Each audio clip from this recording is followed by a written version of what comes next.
క్రీస్తునందు ప్రియులు దేవుని పిల్లలైన మీ అందరికీ కూడా క్రీస్తు నామములో శుభములు తెలియజేసుకుంటున్నాను. ఈ సాయంకాల సమయంలో ఒక ప్రత్యేకమైన విషయాలను గూర్చి బైబిల్ నుండి మనం పరిశీలించాలని మీ అందరినీ ఆలోచింపచేయాలని అనుకుంటున్నాను. ఏంటంటే, మరి పాత నిబంధనలోని వ్రాయబడిన ప్రవక్తల ద్వారా దేవుడు ప్రకటించిన అనేక విషయాలను ఈరోజున్న త్రిత్వవాదులు అనగా త్రిత్వవాదాన్ని సమర్థించేవాళ్ళు ఎలా వాళ్ళు అపార్థం చేసుకుంటున్నారు, పాత నిబంధనలో ఉన్న నిజాలేంటి, యథార్థమైన విషయాలేంటి, వాటిని వీళ్ళు సరిపోల్చటంలో ఎలా అపార్థాలు గావిస్తున్నారు అన్నది మరి వీరి విషయమై మీకు మెలకువ నేను చెప్పాలి అనుకుంటున్నాను. ఎందుకంటే వీరు మాటలు కొరుకు పుండు పాకినట్లుగా వీరి మాటలు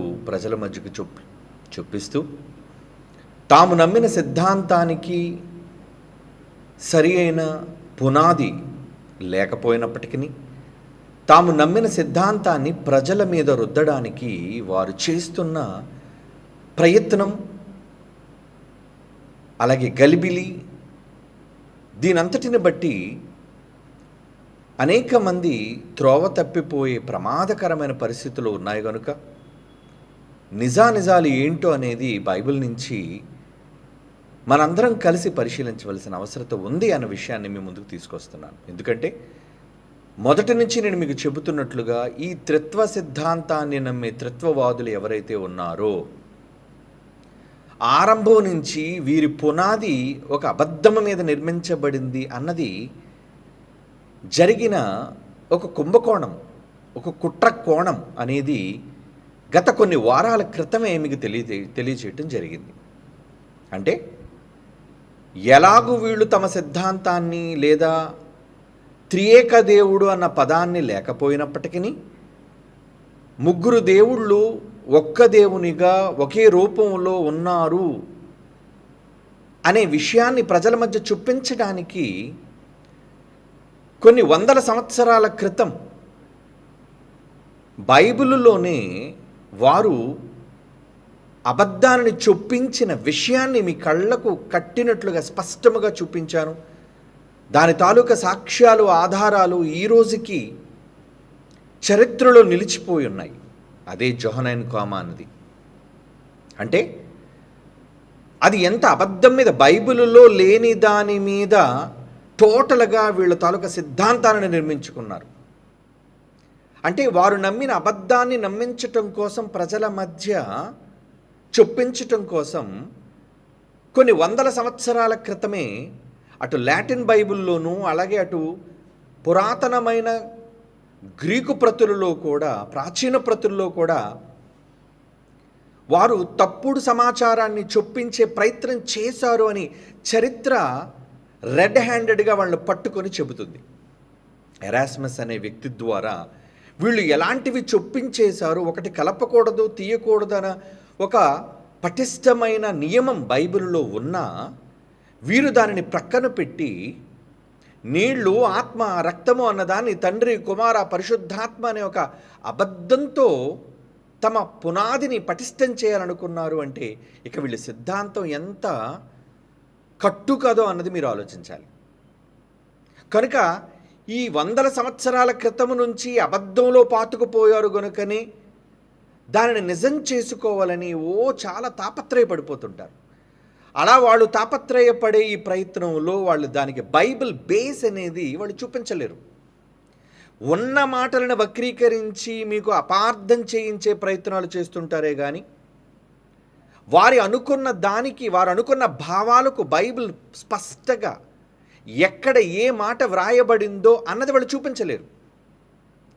ఇప్పటి వరకు వారి నమ్మిన సిద్ధాంతాలను ఎక్కడ దెబ్బతింటాయేమోనని పరోక్షంగా ఏదో సందర్భంలో మనం అన్న మాటలను ప్రజల మధ్యకు చూపించడానికి ప్రయత్నిస్తున్నారే కానీ నిజానికి ఎరాస్మస్ అనే వ్యక్తి ఎందుకు వీళ్ళ మీద నేరారోపణ చేసి వారు ఆ రోజు గ్రీకు ప్రాచీన ప్రతుల్లో చొప్పించేసిన వాటిని వీళ్ళు తప్పుడుగా చొప్పించారన్న దాని మీద ఎందుకు వీళ్ళు ఏ రోజు వీళ్ళు మాట్లాడరు? అంటే అక్కడే వీళ్ళు ఎంత దొంగతనముగా చొరబడ్డారు అనేది మీకు అర్థం అవ్వాలి. క్రైస్తవ్యం తెలుసుకోవాలి. ఒక అబద్ధంలో క్రైస్తవ్యం కొన్ని వందల సంవత్సరాలు పాతుకుపోయింది కనుక దానిని ఇప్పుడు కూకటి వేళ్లతో మనం పెళ్లగిస్తున్నప్పుడు, వాళ్ళ మూలాలలోనికి వెళ్ళి ప్రశ్నిస్తున్నప్పుడు వాళ్ళు దాన్ని తట్టుకోలేక, భరించలేక అనిన ప్రతి ఒక్కరిపైన ఏదో ఒక రకంగా బురద జల్లే ప్రయత్నం, వాళ్ళని చెడ్డవాళ్ళుగా ప్రజల మధ్య చిత్రీకరించాలనే ప్రయత్నం. ఏమండి, వాళ్ళకి అదే పని. ఉదయం లేవగానే ఒక ఇద్దరుగానో, నలుగురుగానో, ఐదుగురుగానో కూర్చోవటం, ఏమండి, చెడ్డగా మన మీద ప్రచారం చేయటం, ఇదే వాళ్ళు పెట్టుకున్నారు. కానీ నిజంగా వాళ్ళు అనుకున్న దానికి బైబిల్లో వాళ్ళకున్న స్టాండ్ ఏంటి, పట్టు ఏంటి అని ఎన్నో బైబిల్లో మనం చూపించిన వాటికి ఏ విషయం మీద వాళ్ళు చర్చించరు. అక్కడే అర్థమవుతుంది వీళ్ళు ఎంతో దొంగలు అని. చివరికి చరిత్రే వీళ్ళు నేరస్తులుగా, ఏమండి, వీళ్ళు మాటలను చొప్పించేశారు అని రెడ్ హ్యాండెడ్గా వాళ్ళని పట్టించి ఇచ్చిన దానికోసం ఏమాత్రము చూడండి, ఎవ్వరు దానికోసం తేలుకుట్టిన దొంగల్లా ఉన్నారు వాళ్ళందరూ కూడా. అంటే వాళ్ళ ప్రారంభం, వాళ్ళ పునాదే ఒక అబద్ధంతో వాళ్ళు ప్రారంభించారు. ఎలాంటి అబద్ధం అంటారా? మొదటి నుంచి మీరు వింటున్న మాట, ముగ్గురు దేవుళ్ళు. తండ్రిని తండ్రిగా ఒప్పుకుంటారు, కుమారుని కుమారునిగా ఒప్పుకుంటారు, పరిశుద్ధాత్మను పరిశుద్ధాత్మనుగా ఒప్పుకుంటారు. ఏమండి, వీళ్ళ మధ్య ఉన్న బంధం దగ్గరికి వచ్చేసరికి మాత్రం వీళ్ళ మధ్య బంధాలు ఒకవేళ పక్కన పెట్టినా వీళ్ళ ముగ్గురులో దైవత్వం ఉంది కనుక వీళ్ళు ముగ్గురు మాత్రమే దైవాలు. వీళ్ళు ముగ్గురు దైవాలుగా కాకుండా ఒక్క దేవుడే మనకున్నాడు. ముగ్గురులో ఉన్న ఒకే దైవం అంటారు చూడండి. అందుకే వాళ్ళకు దానికి సంబంధించిన ఒక తప్పుడు డయాగ్రామ్ కూడా తయారు చేసుకున్నారు డాళ్లే. ఏమంటే బైబిల్ ఎక్కడది లేదు, దీనికి సంబంధించిన బేస్ కూడా లేదు. కనుక అది ఎలా ఉంటుందో ఒకసారి మీకు కూడా చూపిస్తాను. గతంలో మన పిల్లలకు చూపించాను. అదిగోండి, తండ్రి ద ఫాదర్, కిందన కుమారుడు ద సన్, అలాగే తర్వాత పరిశుద్ధాత్ముడు ద హోలీ స్పిరిట్. ముగ్గురు చూపిస్తున్నారు,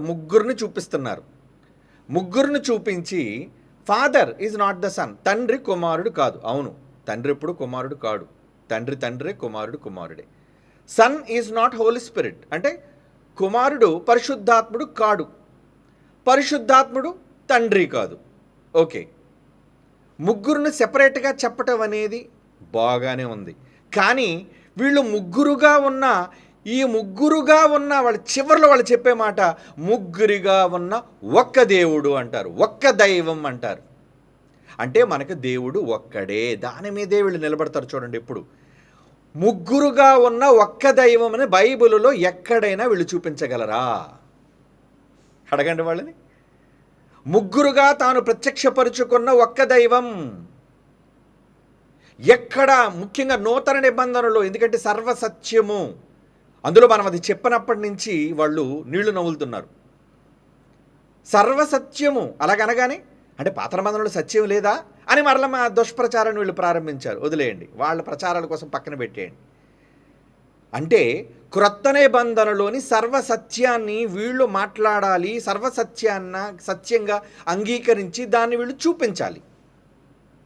అలా చూపించినప్పుడు క్రొత్త నిబంధనలో ఒక్క కాలంలో ముగ్గురు దేవుళ్ళుగా తన్ను తాను ప్రత్యక్షపరుచుకున్న ఏకదైవం అని ఈ త్రిత్వవాదులు చెప్పే ఈ తప్పుడు త్రిత్వ సిద్ధాంతం, దీన్ని సమర్థించే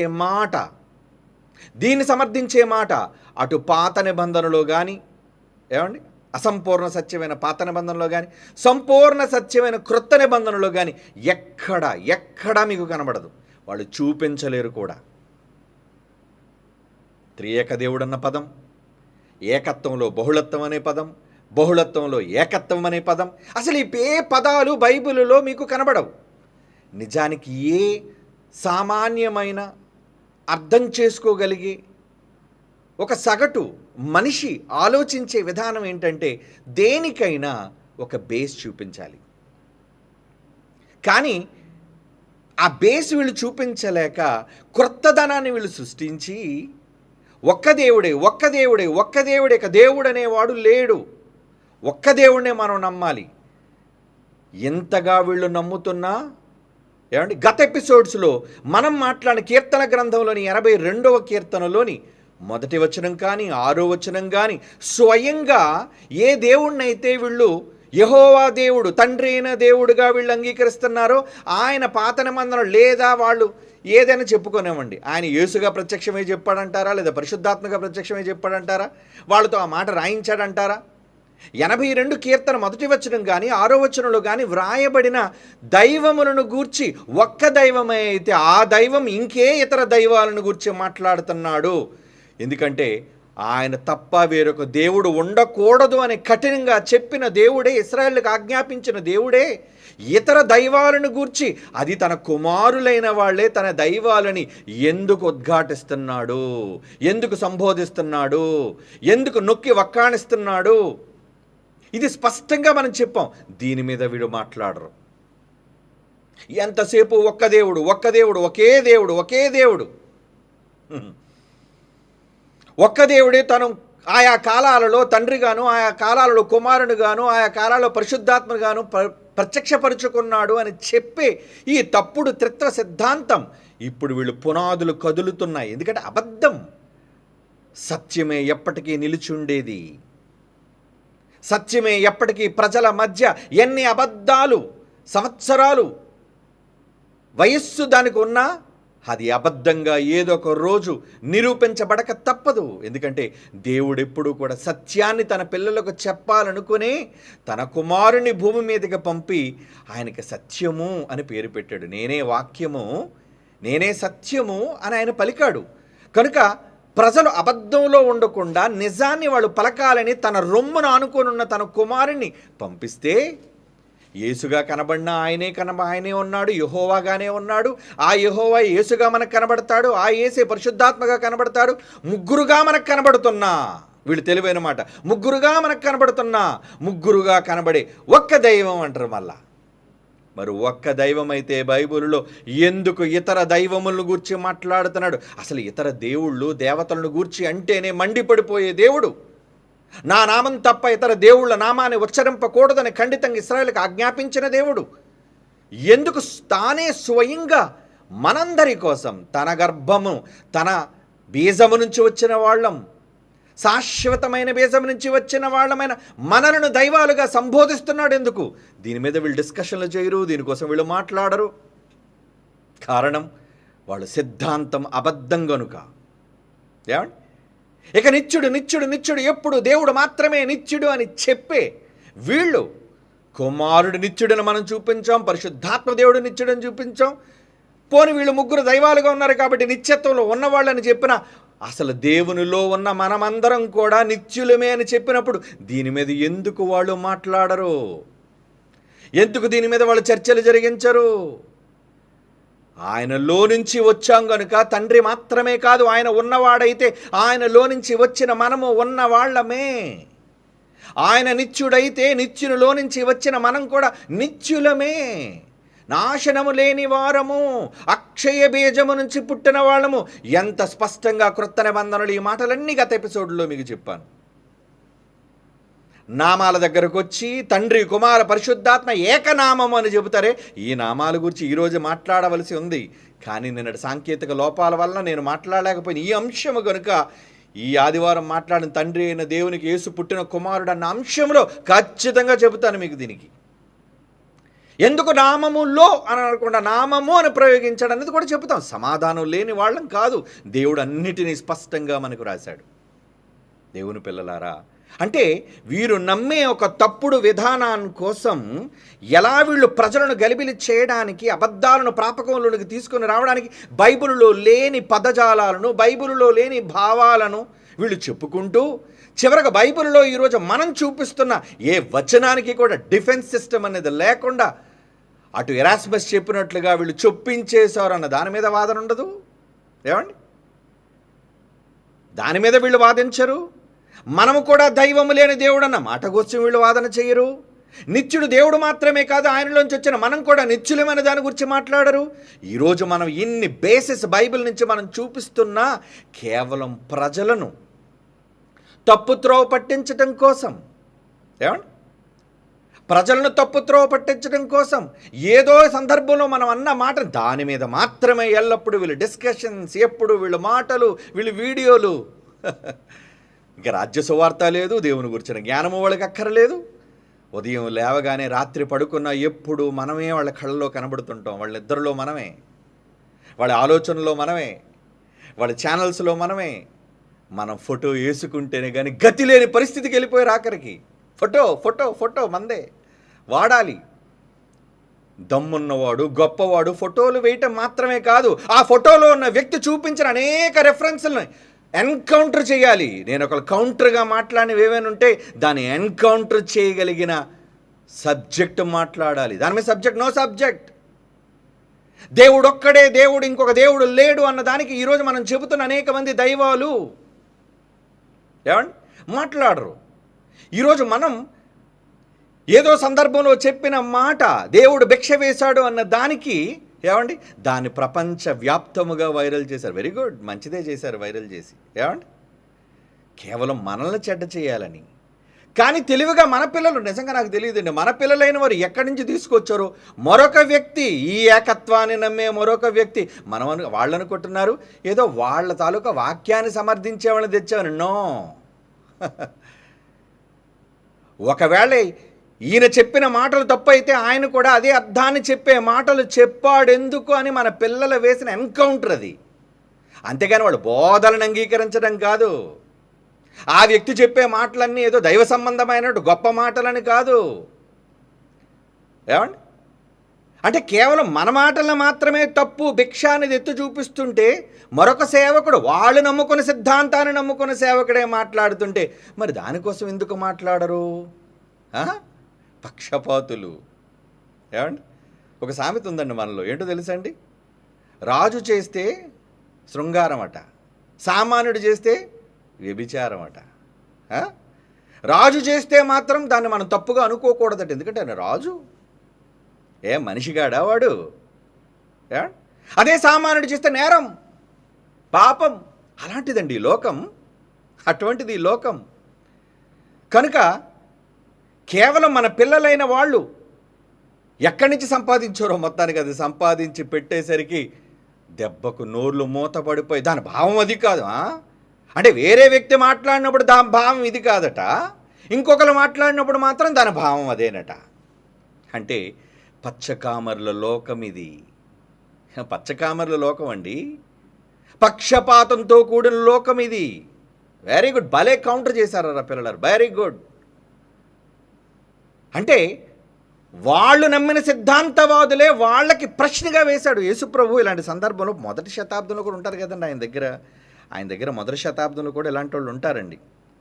ఉండేటప్పుడు ఆయన ఏం మాట్లాడే ఒక సందర్భం చూడండి. మత్తయి సువార్త 21:23 మత్తయి సువార్త 21:23 ఆయన దేవాలయంలోనికి వచ్చి బోధించుచుండగా ప్రధాన యాజకులు ప్రజలను పెద్దలను ఆయన ఎద్దుకు వచ్చి, ఏ అధికారం వలన ఈ కార్యములు చేయుచున్నావు? ఈ అధికారం నీకు ఇచ్చినవాడు ఎవడనగా?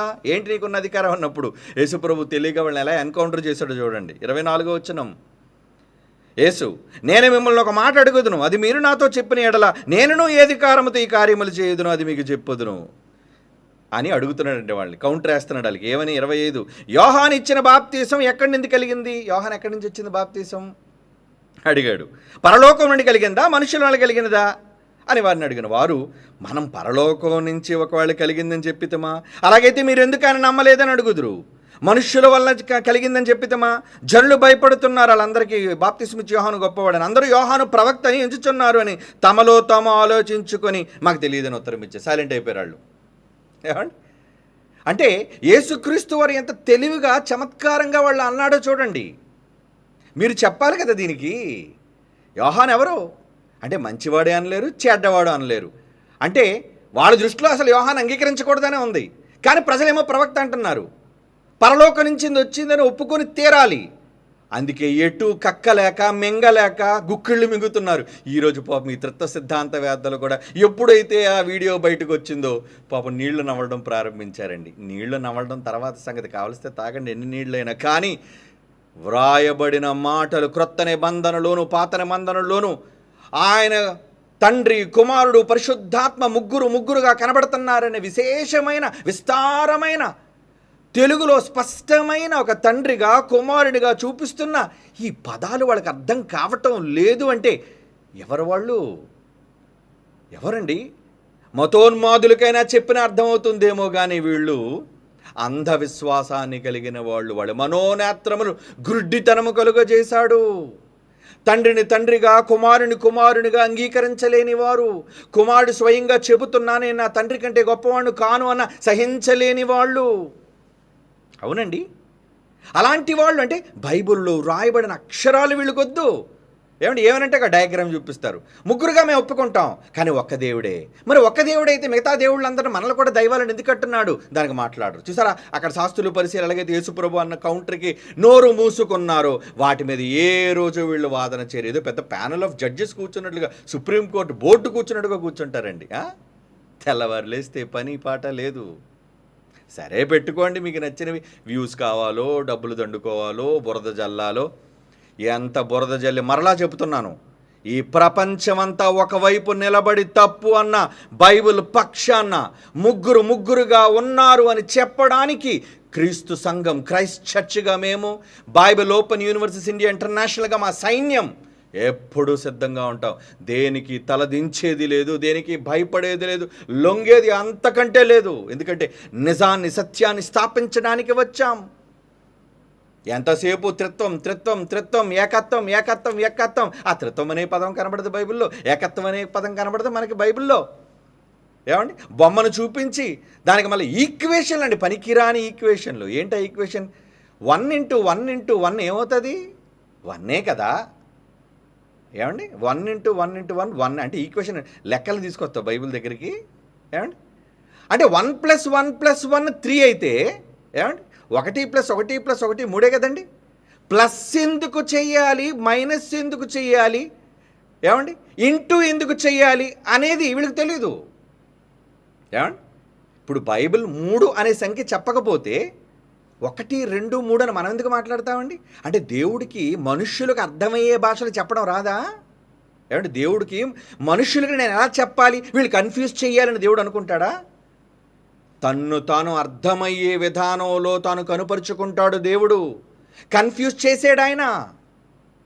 నాయనా, నేను తండ్రిగా ఇప్పుడు నేను మాట్లాడుతున్నాను, కానీ నేను తండ్రిగాను, తర్వాత కుమారుడిగాను కనబడతాను, ఆ తర్వాత పరిశుద్ధాత్మగాను కనబడతాను, కానీ మాత్రం నేను ఒక్క దైవాన్ని మాత్రమే అని ప్రజలను సందేహింపచేసే వ్యక్తి కాదు. మన తండ్రిలో చాలా స్పష్టత ఉంది. చంచలత్వం లేదు మన తండ్రిలో, అసత్యం లేదు మన తండ్రిలో. నిజాన్ని చెబుతాడు. 1+1+1 ముగ్గురు కనబడుతున్నారు కాబట్టి ముగ్గురని చెప్పాలా? వీళ్ళు దాన్ని తప్పని చెప్పి దాన్ని కొత్త సిద్ధాంతం తీసుకొచ్చాడు. 1 × 1 ఎందుకు చేయాలి? 1+1+1 ఎందుకు చేయకూడదు? అక్కడ 3 ఉన్నాయి కాబట్టి, ముగ్గురు కనబడుతున్నారు కాబట్టి, బైబిల్ ముగ్గురని చెప్పింది కాబట్టి ఎందుకు 1 × 1 చేయాలి? అంటే ఏదో వీళ్ళు అనుకున్న సిద్ధాంతాన్ని అమలు చేయటం కోసం ఇటువంటి తప్పుడు లెక్కల విధానాన్ని కూడా ఏదో తామేదో జ్ఞానులు అనుకొని, ఈ విధంగా అయితే నిజమవుతుంది అనుకొని ఏమండి వాళ్ళు మాట్లాడుతున్నారు. ఏమండి, తండ్రి, కుమారుడు, మనవడు ముగ్గురు ఉన్నారు. ఏమండి, తండ్రి ప్లస్ కుమారుడు ప్లస్ మనవడు ముగ్గురు అవుతారా, ఒకటవుతారా చెప్పండి? ముగ్గురు అవుతారు. తండ్రి ఇంటూ మనవడు ఇంటూ తండ్రి ఇంటూ కుమారుడు ఇంటూ మనవడు వేద్దాం. నాలుగు ముగ్గురు వ్యక్తులు నిలబెట్టి ఇంటూ పెడదాం. ఏమండి, ఒకటిలో నుంచి 3 విభాగిస్తే వచ్చేది ఎంత? ఏమండి, వీళ్ళు ఒకటిలోని ముగ్గురుగా చూపిస్తూ ముగ్గురికి లేదు మళ్ళీ ఒకటి అంటారు. నిజానికి అక్కడ ఉన్నది ముగ్గురు.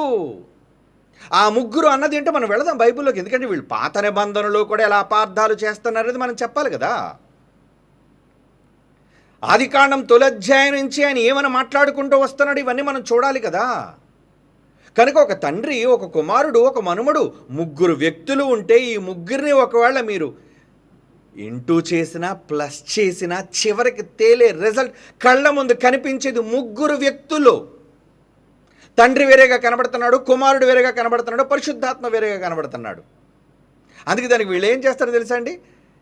ఏమండి, నిత్యత్వం ఇంటూ నిత్యత్వం అంటే ఒక్క నిత్యత్వమే. అంటే నిత్యుడు ఒక్కడే దేవుడు అలా అనుకుంటే మరి మనం కూడా నిత్యులమే.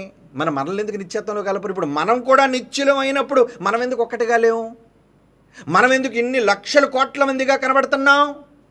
ఆయన పిల్లలుగా మనమంతా ఇంతమంది దైవాలుగా ఎందుకు ఆయన మనల్ని ప్రకటిస్తున్నాడు అంటే, వాళ్ళ నిత్యత్వం అనుకున్న సిద్ధాంతంలోని తప్పులు, వాళ్ళ ఏకత్వం అనుకున్న సిద్ధాంతంలో తప్పులు, చివరికి వాళ్ళ త్రిత్వవాదమే ఒక అబద్ధంతో ప్రారంభమైన బైబిల్నే మార్చిపడేసిన తప్పుడు సిద్ధాంతం వాళ్ళది. బైబిల్లో కలపకూడదన్న విషయానికి ఆరంభం వాళ్ళు కలిపేశారు. దానికి చరిత్ర సాక్ష్యం, దానికి తెలుగు బైబిల్ సాక్ష్యం, దానికి ఇంగ్లీషు బైబిల్ ప్రత్యక్ష సాక్ష్యం వాళ్ళ మీద. ఇలాంటి కుట్రలు వాళ్ళు చేసినా దీని మీద మాట్లాడరు. ఎందుకంటే దీని మీద నోరు విప్పామో టోటల్గా మన పునాదులు కదిలిపోతాయి.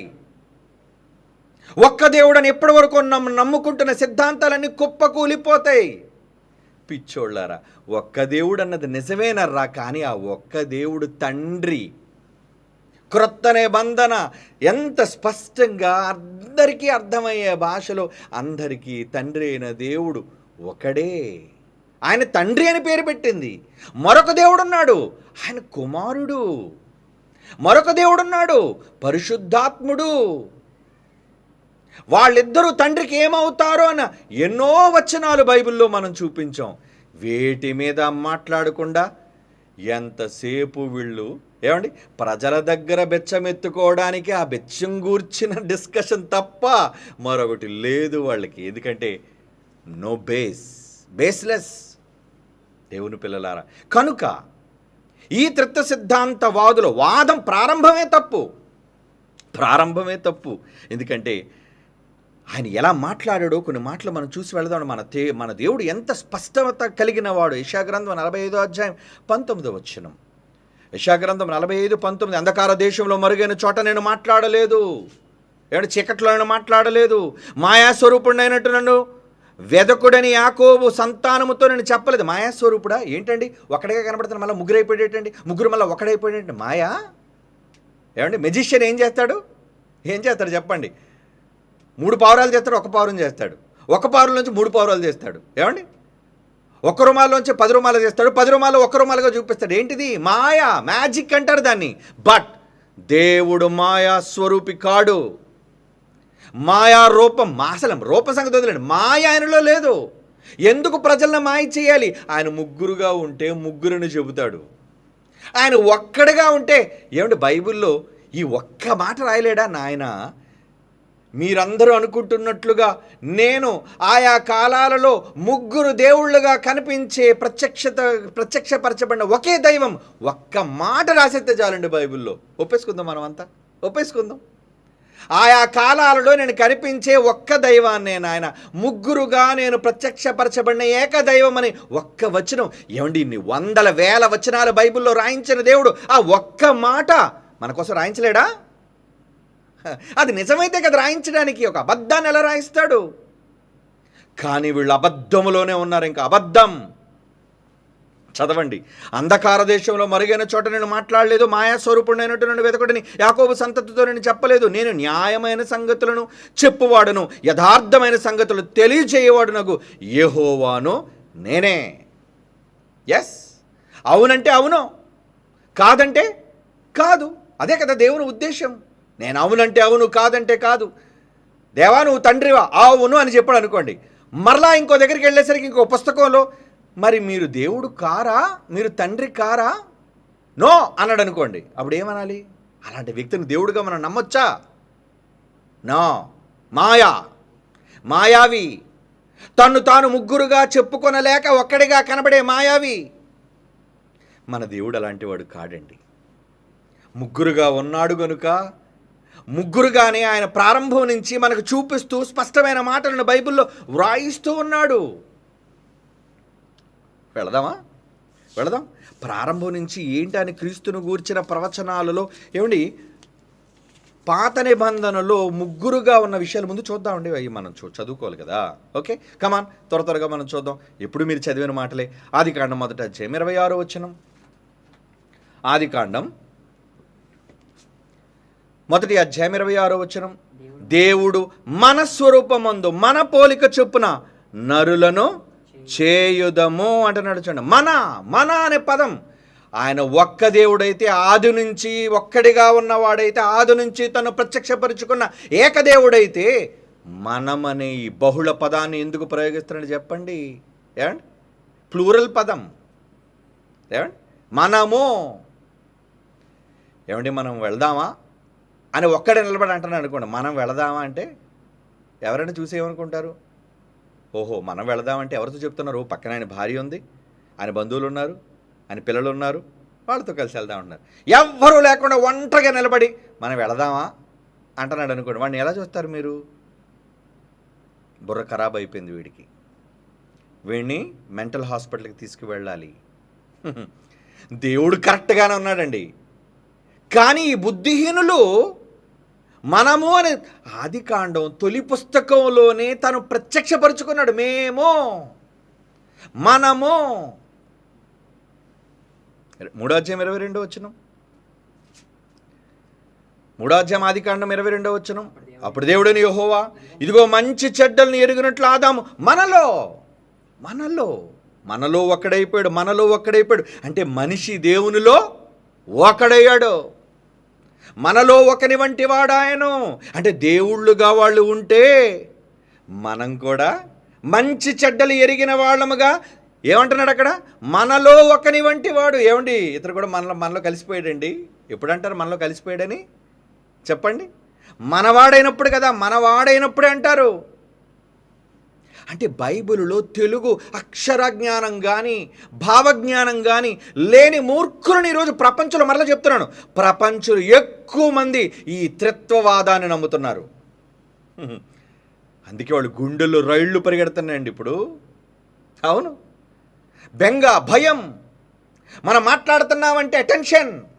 ఏ రెఫరెన్స్లు చూపిస్తారు, ఏ పాయింట్స్ని కోట్ చేస్తారు, కనిపెట్టుకునే ఉంటారు. కనిపెట్టుకోండి, నిజం తెలుసుకోండి. తండ్రిని తండ్రిగా, కుమారుని కుమారునిగా, పరిశుద్ధాత్మని వేరుగా అంగీకరించలేని వీళ్ళు ప్రారంభంలో క్రొత్త నిబంధనలోనే మనం అనుకున్నాం. క్రొత్త నిబంధనలో వీళ్ళు ఎందుకు అంగీకరించారంటే అంతా ముగ్గురుగా కనబడతారు కాబట్టి. క్రొత్త నిబంధనలో ఉన్న మాటలు ఎప్పుడు చూడండి వీళ్ళు మాట్లాడినా ఈ ఏకదైవత్వం కోసం, ఏకత్వం కోసం వీళ్ళు మాట్లాడి ఈ త్రిత్వవాదులందరూ చూపించే ఎక్కువ రెఫరెన్స్లు మెజారిటీ పాత నిబంధనే ఉంటాయి. మెజారిటీ ఎక్కడో కొన్ని వచనాలు, అది తమకు అనుకూలంగా ఉన్న వచనాలు మాత్రం కొత్త నిబంధనలో చూపిస్తుంటారు. అన్ని వచనాల కోసం మాట్లాడాలి కదా. నీకు నచ్చిన వచనం అయితే ఎలా? అన్ని వచనాలు మాట్లాడాలి బైబిల్లో. ఒక్క దేవుడే అని చెప్పిన నువ్వు అందరినీ దైవాలన్నా ఆ దేవుని గురించి ఎందుకు మాట్లాడరు? నిత్యుడైన ఒక్కడే నిత్యుడు, ఇంకెవరు నిత్యులు కారు అన్నప్పుడు మనం కూడా నిత్యులమని మనం కొట్టిన దెబ్బ. ఏమండి? దెబ్బే అది. ఎలా ఉంది అది? నిత్యుడనేసరికి ఎంతవరకు నిత్యత్వం దేవుడికి మాత్రమే ఉంది. ఆయనే నిత్యుడని చెప్పుకునే వీళ్ళు ఎప్పుడైతే మనుష్యులుగా మనం కూడా నిత్యులమే అనేసరికి నో కౌంటర్. ఎందుకు మనం నిత్యత్వంలో ఉండాలి అన్నదానికి ఇప్పటి వరకు చూడండి, దానికి వచ్చి no discussion, no reference, no point. ఎందుకు? వణుకో. అబ్బాయి మేము వణకలేదు. Come on then show.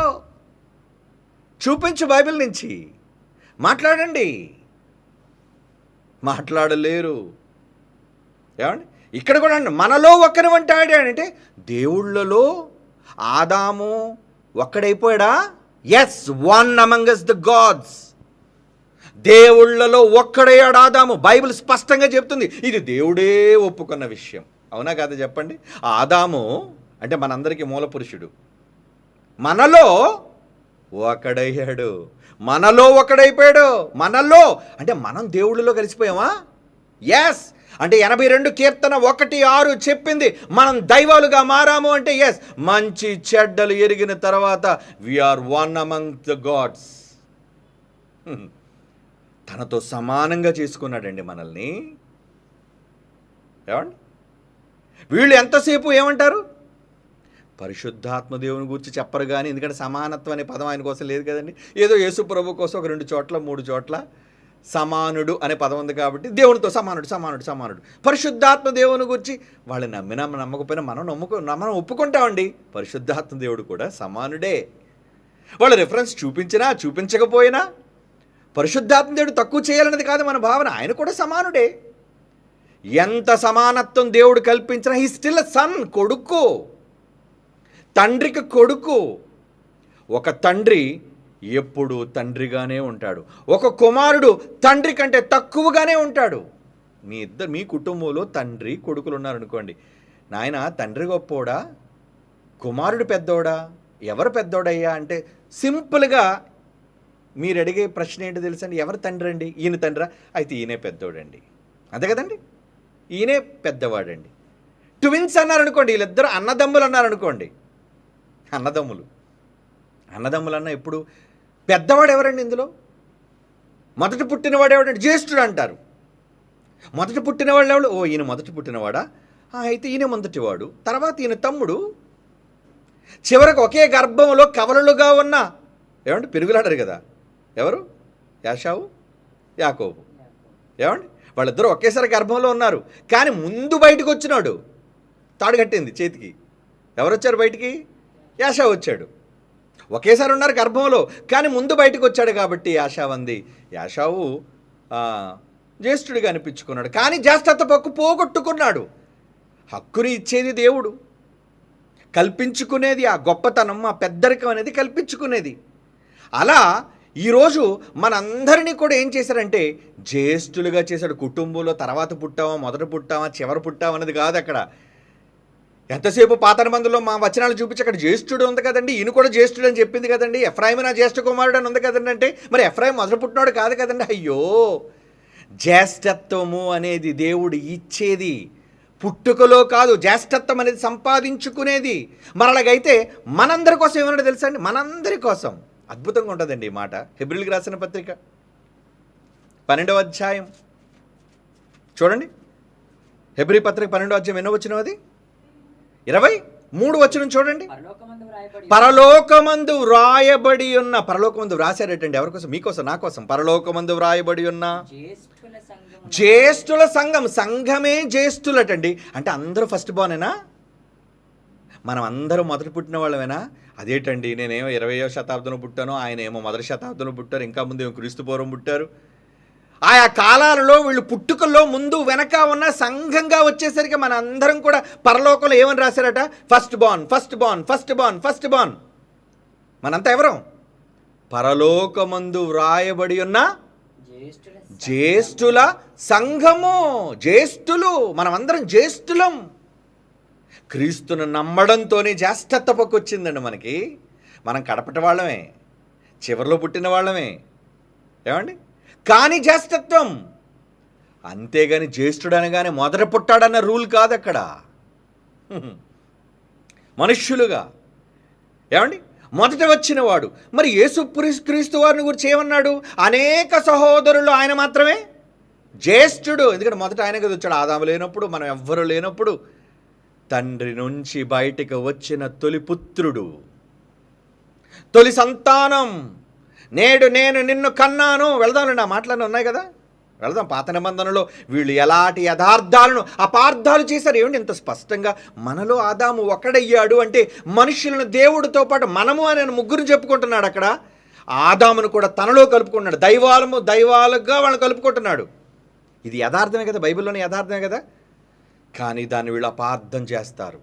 మనం ఎవ్వరు నిత్యులం కాము, దేవుడు ఒక్కడే నిత్యుడు, ఆయన ఒక్కడే, ముగ్గురుగా కనబడే ఒక్కడు. నవ్వు వస్తుంటుందండి.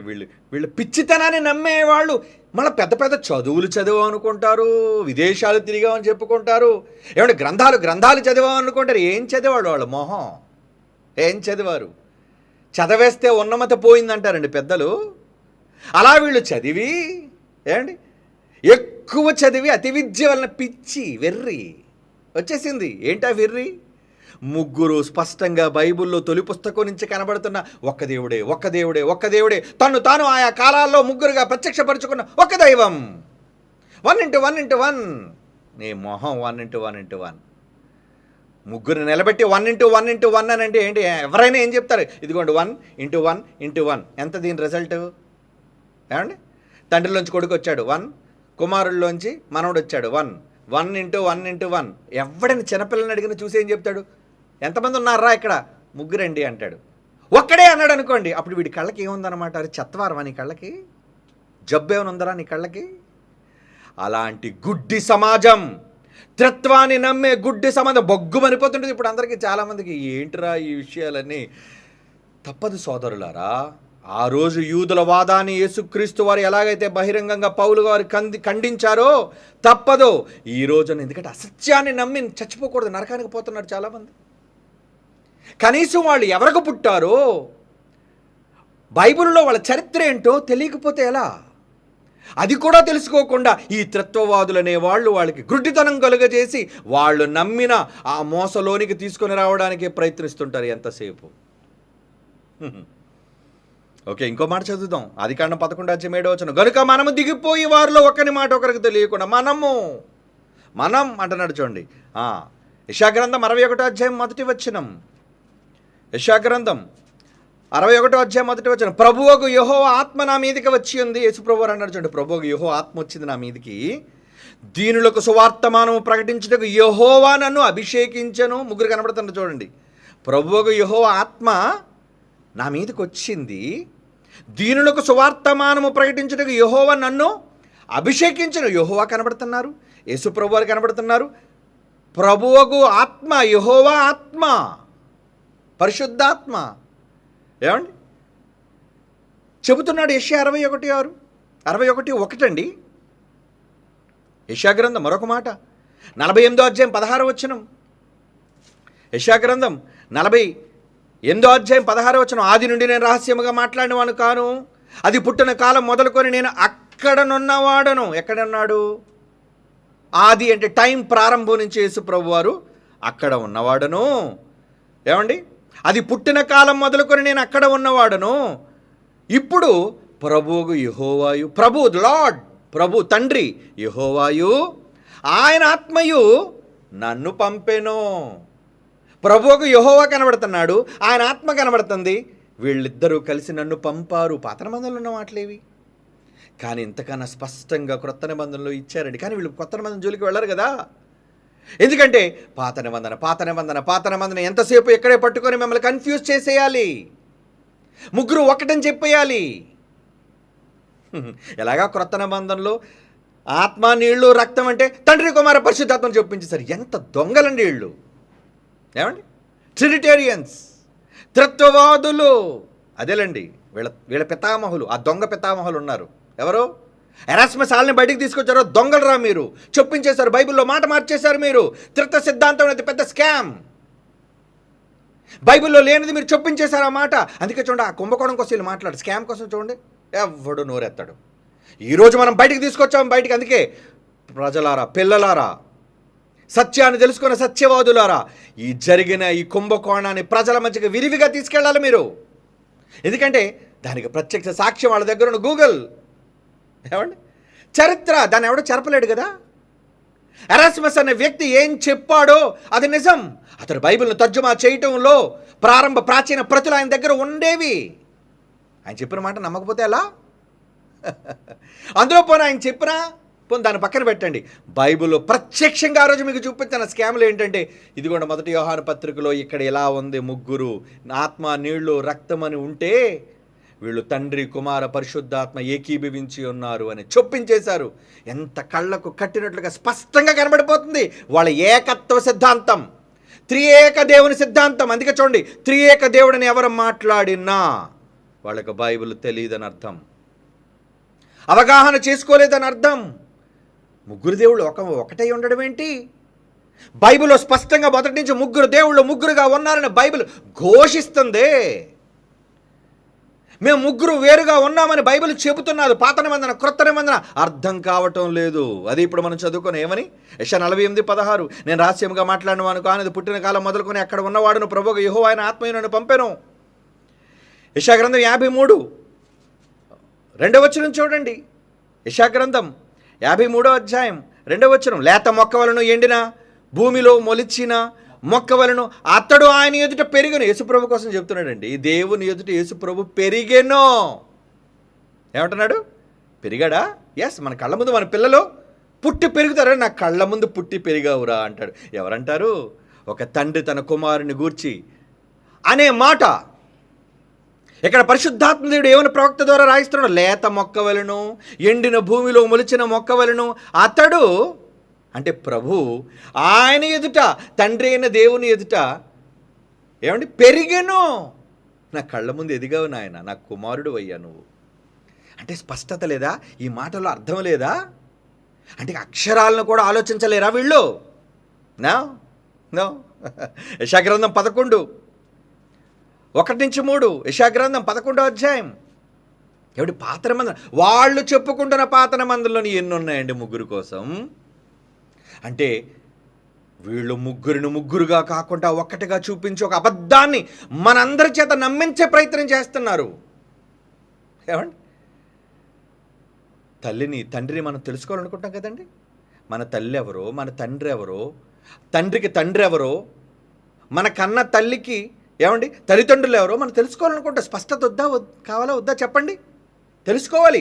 ఎవరు తాతో తెలుసుకోవాలి, ఎవరు తండ్రో తెలుసుకోవాలి, ఏమండి ఎవరు మనవడో తెలుసుకోవాలి. ఏమీ తెలుసుకోకపోతే ఎందుకు ఈ బంధాలు? ఇక అక్షరాలకు అర్థం ఉంది ఏం చెప్పండి?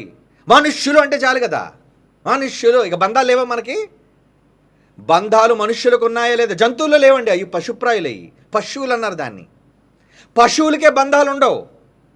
ఏమండి, 2 పులి సింహం, ఏమండి ఏనుగు, రకరకాల జాతుల ఏమండి ఎన్ని జాతులు ఉన్నాయి. వాటన్నిటిలో ఎక్కడా కూడా ఇది తండ్రి, ఇది తల్లి, ఏమండి ఈ తల్లికి తండ్రి, ఈ తండ్రికి తండ్రి, ఇవి ఉండవు, ఈ బంధాలు లేవు. అవి పశువులు. కానీ మనం పశువులం కాదు, మనుష్యులం. దేవుని పోలికలో చేయబడిన మనుష్యులం మనం.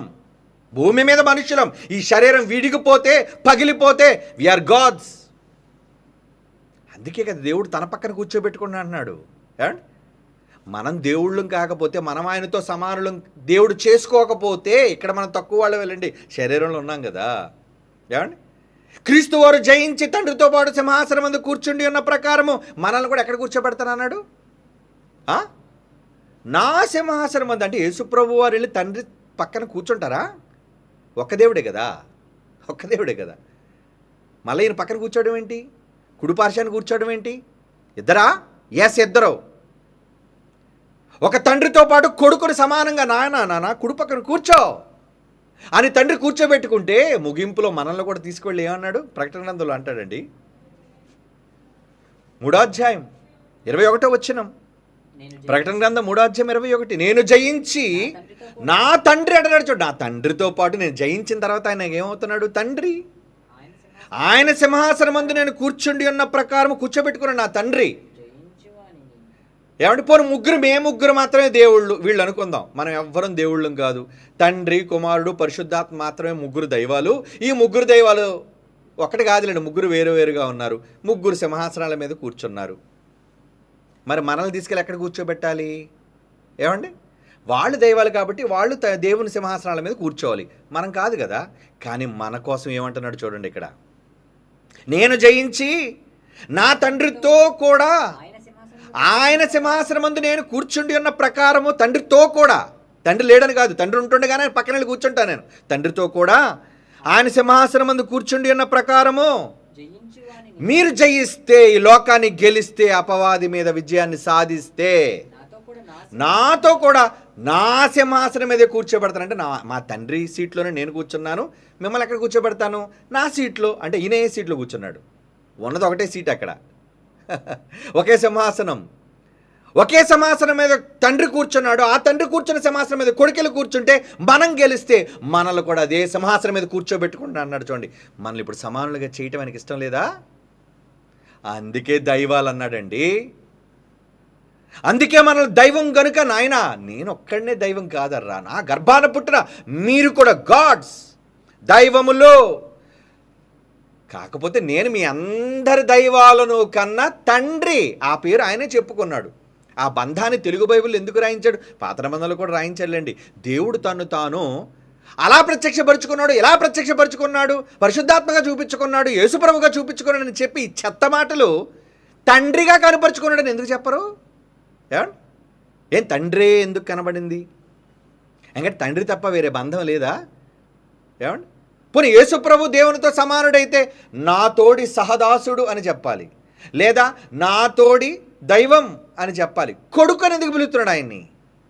అంటే కనీస జ్ఞానం ఉన్నవాడైనా ఒక తండ్రి మరొకరిని చూచి నా కొడుకు అంటున్నాడంటే తండ్రి గొప్పవాడు, కుమారుడు కన్నవాడనే కదా అర్థం అవ్వాలి. అంటే ఈ మాత్రం బైబిల్లో ఇన్ని మాటలున్నా వీళ్ళు నమ్మలేకపోతున్నారంటే ఎవరిలో? తండ్రిని కొడుకుని అంగీకరించని యేసుక్రీస్తుకు విరోధులు వీళ్ళకి. యేసు తప్ప ఇంకెవ్వరూ కనబడరు, యేసు మాత్రమే. అరే పిచ్చోళ్ళారా, నిత్యజీవం రావాలంటే ఏమన్నాడు తెలుసా అండి? నిత్యజీవం రావాలంటే ఎవరిని ఒప్పుకోవాలని చెప్పాడు? ఏమండి సువార్తలో యేసుప్రభు వారు ఏమన్నాడు తెలుసు? ఎవరిని ఎరుగట నిత్య జీవం అన్నాడు. ఈ మాటలన్నీ తెలుసండి వాళ్ళకి. ఈ మాటలన్నీ తెలిసినా వాళ్ళు ఏ రోజు దాని గురించి ఆలోచించరండి, దాని గురించి విశ్లేషించరండి. ఏమనన్నాడు? నన్ను ఎరుగుటయే, ఆయన పంపిన కుమారుడైన యేసుప్రభుని ఎరుగుటయే నిత్య జీవం. చూడండి ఒకసారి ఆ మాట ఎక్కడుందో. యోహాను సువార్త 17వ అధ్యాయం. యోహాను సువార్త తీయండి, బైబిల్ తీయండి ప్రియులారా. యోహాను సువార్త 17వ అధ్యాయం 20వ వచనం. 3వ వచనం.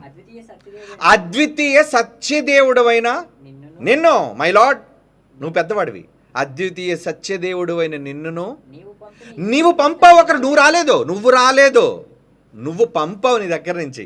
నీవు పంపిన యేసుక్రీస్తుని ఎరుగుటయే నిత్య జీవం అన్నాడు. చూడండి, చాలా జాగ్రత్తగా వినాలి ఈ మాట. అంటే అద్వితీయ సత్యదేవుడు అయిన మిమ్మల్ని తెలుసుకోవాలి. మీరు పంపగా యేసుప్రభు వారు కొడుగ్గా వచ్చారు, ఆయన మిమ్మల్ని తండ్రిగా చెప్పాడని ఈ తండ్రి కుమారుని గూర్చి తెలుసుకోకపోతే భూమి మీద, అదే చెప్తున్నాడు అక్కడ. ఏమంటున్నాడు? ఎరుగకపోతే అద్వితీయ సత్యదేవుడు అయిన నిన్నును నీవు పంపిన యేసుక్రీస్తును తెలుసుకోవటమే నిత్యజీవం అన్నాడు. చూడండి, అంటే నిత్యజీవం రావాలి అంటే ఏం చేయాలి చెప్పండి? నిత్యజీవం రావాలంటే ఏం చేయాలి? సోదరులారా, క్రైస్తవ సోదరులారా, ఆలోచించండి. ముందు బైబిల్లో రాయబడిన మాటలు ఆలోచించండి. నేనన్న మాటల సంగతి తర్వాత ఆలోచిద్దరు కానీ బైబిల్లో రాయబడిన మాటలు. అందుకే ఈ బైబిల్లో ఉన్న మాటలు మనం చెప్పేస్తున్నామనే ఈయన మాటలు వినకండి, ఈయన ప్రసంగాలు వినకండి, ఈయన అబద్ధ బోధకుడు, అది అది. ఏ బోధకుడో కాదు, బైబిల్ డిసైడ్ చేయాలి కదా. బైబిల్లో ఉన్నది కదా మనం చూపిస్తున్నాం. వీళ్ళలాగా 1 ఎక్కడ తెచ్చాయి దిక్కుమాలిన ఈక్వేషన్?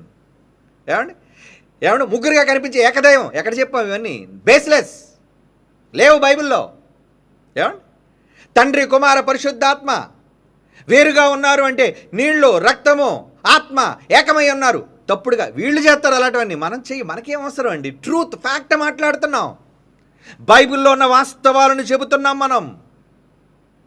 కనుక ఇప్పుడు మీరు నిత్య జీవానికి వెళ్ళాలంటే ఏమండి ఎందుకండి? మీలో చాలామంది అనుకోవచ్చు, ఏమండి ఈ తండ్రి కుమార పరిశుద్ధాత్మల కోసం ఎందుకండి ఇంత వివరణ ఇస్తున్నారు, మనం ఇవ్వాలా, వాళ్ళు ఏదో వాక్కునివ్వండి అంటే. నరకానికి పోయేవాళ్ళు చాలామంది ఉంటారు, నిత్య జీవానికి వెళ్ళరు వాళ్ళు. మన వాళ్ళే కాదండి, అమాయకులను సోదరులను కాపాడాలి కదా, ఈ సమాజాన్ని కాపాడొద్దా? నిజాన్ని చెప్పొద్దా వాళ్ళకి? మనం కాకపోతే ఎవరు చెప్తారు చెప్పండి? ఎందుకంటే ఈ దొంగల వాదాలే ఉన్నాయి సమాజంలో. ఎప్పటి వరకు ఈ దొంగలు చెప్పే అసత్యపూరితమైన మాటలు ఉన్నాయి బైబిల్లో. ఒకే దైవం, ఒకే దైవం, ఒకే దైవం. మరి 82:6 ఏంటి దైవాలు మాట్లాడరు? ఎందుకంటే ప్రజలకు తెలియదు కదండి. ప్రజలకు తెలియని విషయాలను వాళ్ళకు మూత వేసేసి కేవలం వీళ్ళు అనుకున్న విషయాలే ప్రజలకు చెబుతున్నారు. కానీ బైబిల్లో రాయబడి ఎన్నో విషయాలు ఇప్పుడు ప్రజల మధ్యకు తీసుకువెళ్ళాలి. అందుకే BOUI సైన్యం, వాహ్ భలే పనిచేస్తున్నారు పిల్లలారా, వండర్ఫుల్, టాప్గా పనిచేస్తున్నారు. ఎందుకంటే ఎవరి మీదో కాదు, సత్యం పక్షాన మీరు నిలువబడి చెప్పే ప్రతి మాటను ప్రజల మధ్యకి సత్యాలను తీసుకుని వెళ్ళాలి. లేదా ఎందరో అమాయకులు తండ్రి అయిన అద్వితీయుడైన దేవునిని, ఏమండి అంటే అద్వితీయుడు అంటే ఆయన లాంటి ఇంకోటి లేడని, అలాగే యేసు లాంటి యేసు అద్వితీయుడు, ఆయన లాంటి ఎవరికి వాళ్ళే అద్వితీయులండి. ఏమండి ఆయన పంపిన యేసు ప్రభువును ఎరగాలి, ఇద్దరిని ఎరగాలి. ఒక్కడే అనుకుంటే ఎలా? ఒక్క దేవుడు అనుకుంటే ఎలా? బైబిల్లో స్పష్టమైన ఇన్ని మాటలు కనబడుతున్నా ఏమండి ఇంకో మాట చూడండి, పాత నిబంధనలో ఉన్న మాటలు అదే కదా మనం చదివాం. యెషయా గ్రంథం 11వ అధ్యాయం చదువుకున్నాం మనం మొదటి నుంచి. యెషయా మొద్దు నుండి చిగురు పుట్టును, యెషయా గ్రంథం 11వ అధ్యాయం మొదటి వచనం నుంచి. యెషయా మొద్దు నుండి చిగురు పుట్టును, వాని వేరుల నుండి అంకురము ఎదిగి ఫలించును. యెహోవా ఆత్మ జ్ఞాన వివేకములకు ఆధారముగా ఆత్మ, ఆలోచనలు బలములకు ఆధారముగా ఆత్మ, తెలివిని యెహోవా ఎడల భయభక్తులను పుట్టించే ఆత్మ అతని మీద నిలుచును. యెహోవా భయం అతనికి ఇంపైన సువాసనగా ఉండును. యెహోవా ఆత్మ ఎవరి మీద ఉంటుందటండి? యేసుప్రభువు మీద. యెహోవా ఆత్మ యేసుప్రభు మీద వచ్చిందా? మరి బాప్తిసం పొందినప్పుడు వచ్చిందా? అదేనండి ఆయన గురించిన ప్రవచనం అండి. ఆయన మీద ఆత్మ నిలుచుంది. పరిశుద్ధాత్మ దేవుని సాకారం, తండ్రి అయిన దేవుని సాకారం తీసుకొని వచ్చాడు యేసుప్రభు వారు. గొప్ప దేవుడే, ఏమండి, నిత్యుడైన దేవుడే. కానీ ఆయన ఎవరి సహకారం తీసుకున్నాడు? మృతుల్లో నుండి లేవడానికి తండ్రి సహకారం తీసుకున్నాడు. అద్భుతాలు, వరాలు ప్రజల మధ్య సృష్టించడానికి, చేయడానికి పరిశుద్ధాత్మని సహకారం తీసుకున్నాడు. ఫ్యామిలీ, అది కుటుంబంగా మనందరి కోసం పని చేశారు. కనుక ఈరోజు ఆ దేవుని కుటుంబంగా మీరు పని చెయ్యాలి. ఈ దొంగ బోధలను అరికట్టడానికి పిల్లలారా పని చేయండి. ఏమండి, మన మొఖాలు చూపించుకోవడానికి కాదు ఫేస్బుక్ అకౌంట్లు, ఇన్స్టాగ్రామ్ అకౌంట్లు, మన మొహాలు చూపించుకోవడానికి కాదు, మన గొప్పని చాటుకోవడానికి కాదు. ఈరోజు దేవుడు ఏదైనా ఇచ్చాడు అంటే విజ్ఞానాన్ని, అది సత్యాన్ని ప్రజల మధ్యకు ప్రకటించడానికే ఉపయోగించాలి మనం. అవును, ఏమండి, ఈ జకర్యా గ్రంథం 2:11 ఎక్కడ ఆదికాండం మొదలు పెట్టాం, జకర్యా వరకు వచ్చేస్తున్నా. చూడండి ఎన్ని మాటల్లో ముగ్గురుగా మనకు కనబడుతున్నారు.